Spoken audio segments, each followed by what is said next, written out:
大家好，欢迎来到 Mia Mystery。 2018年4月7日这天，在纽西兰的第三大城基督城里，一名水电工依约来到一处房子外检修电路。在工作时，他听到屋内传来奇怪的声音，不过他并没有太在意。结束工作后便离开了。之后他越想越不安，便折回去并从窗户进入屋内，惊见一具惨遭性侵割喉的女尸。原来他早先听到的奇怪声音是该名女子的挣扎求救声。究竟这名受害女子是谁？又是谁这么心狠手辣呢？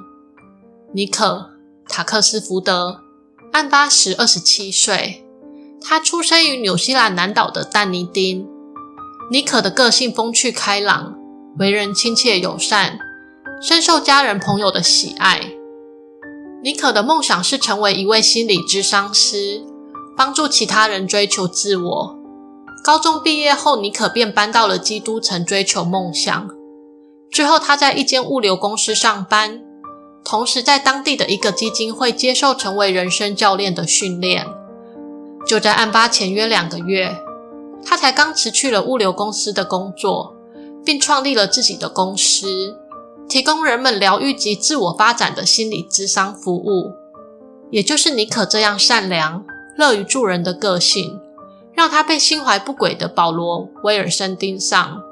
保罗·威尔森案发时55岁，他和尼可是之前在工作时认识的。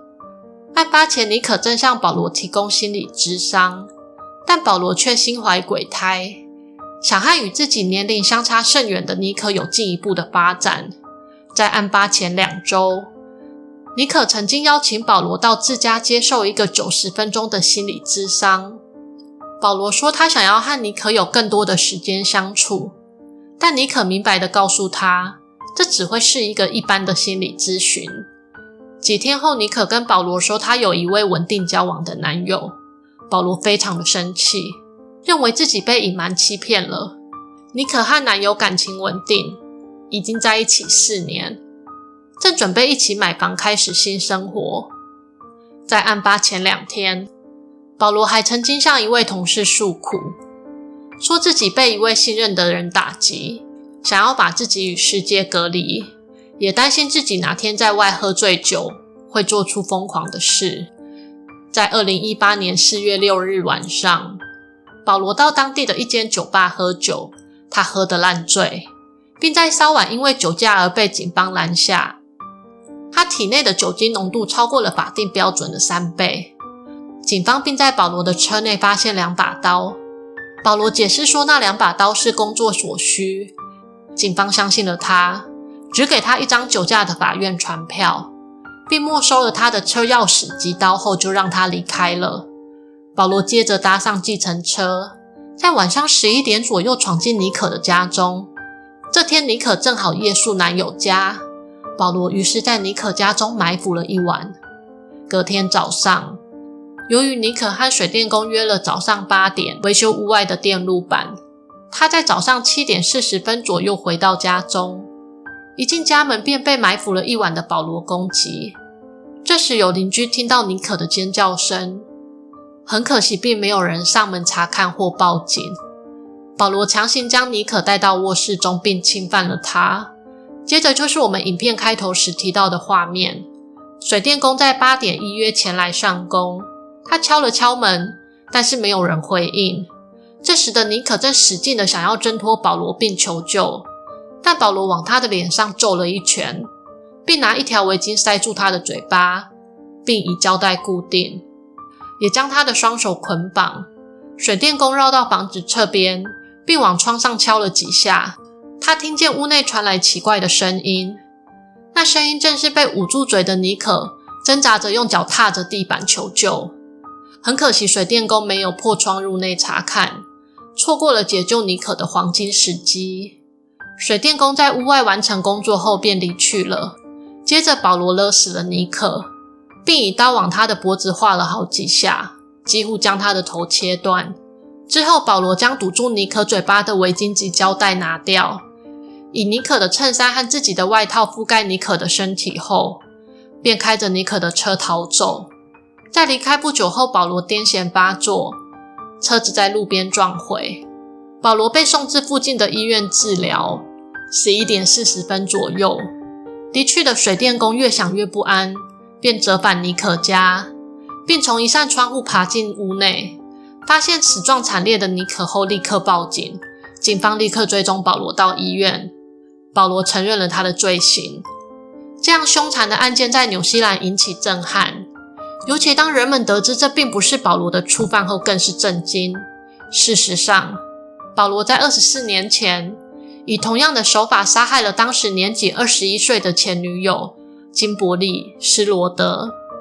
那时保罗和金伯利分手后耿耿于怀，持续跟踪骚扰金伯利，甚至曾经躲在金伯利卧室外偷听她与新男友同房，也曾因持有武器至金伯利家中，和金伯利的家人起冲突。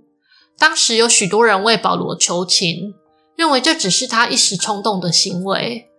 最后保罗被判处10个月的有期徒刑。在保罗入狱期间，金伯利及他的家人为了表达支持，金伯利与他的母亲甚至每周六都会开单程3小时的车到监狱探望保罗，希望他出狱后能好好生活。后来保罗在服刑了5个月后假释出狱。1994年5月17日这天下午，金伯利的母亲还拿亲手为保罗织的毛衣送给他。那时候保罗还很正常，谁知道这天晚上，保罗闯进了金伯利的家中，将他的室友捆绑，并在金伯利家中等待他的归来。